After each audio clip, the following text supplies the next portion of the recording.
bring in Leah Klassen, Interim President of the Manitoba School Boards Association. Leah, good morning. Hi, good morning, Hal. Thank you for doing this. I appreciate it. So the headline is trustees in this province want better public education around e-bike and e-scooter safety ahead of another school year. Good luck, Leah. What's the plan?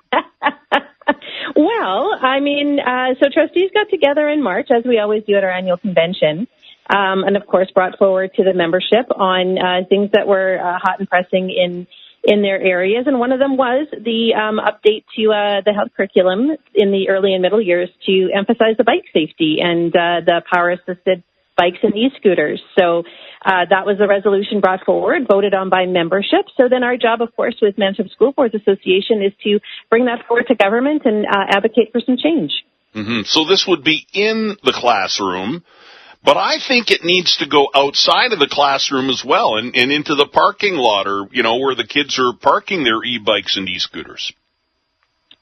That's a fair point, for sure.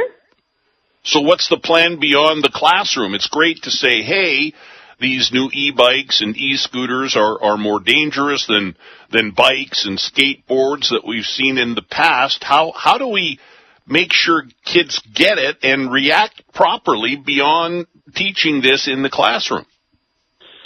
Well, I think one point to note, Hal, is provincial regulation in regards to e-scooters and bikes.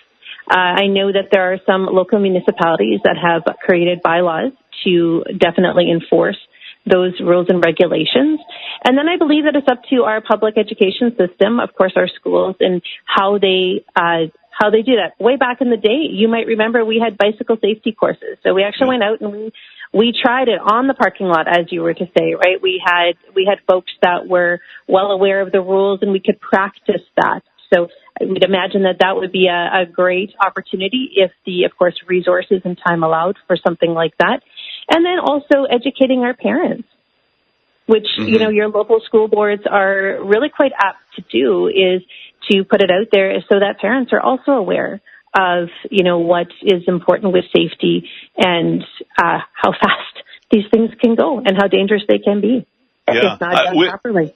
Right, Leah, with the rules and regulations, I think the problem becomes enforcement, because what I've read in most cases anyhow is that police will not necessarily chase somebody down. The rules are on the books, but, this will likely continue to happen unless, caught red-handed by police. But as you point out, these e-bikes and e-scooters are incredibly fast. I've talked to people on this show that have been hurt by people on e-bikes and e-scooters. They just go so fast that it's just a whole new level of injury when collisions do occur. Absolutely.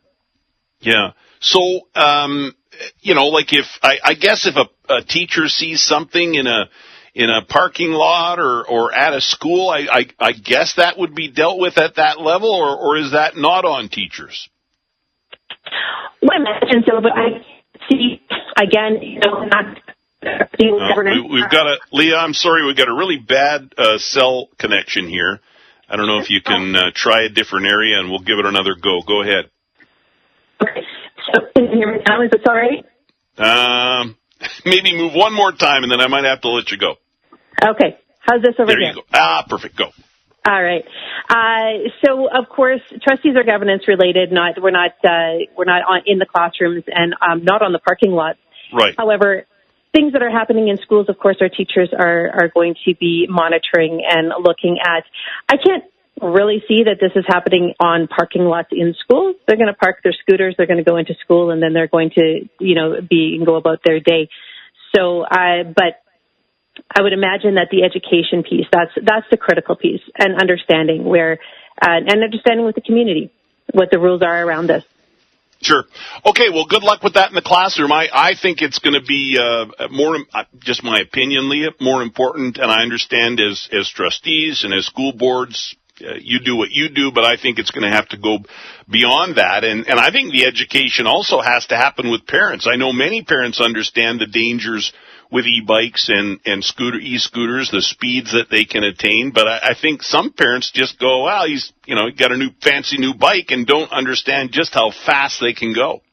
Agreed, or how dangerous it can be for them and for the folks either on the sidewalk or those drivers. Right. If we're not adhering to the rules. Sure. Leah, thanks for this. I appreciate it. Thank you. Take care.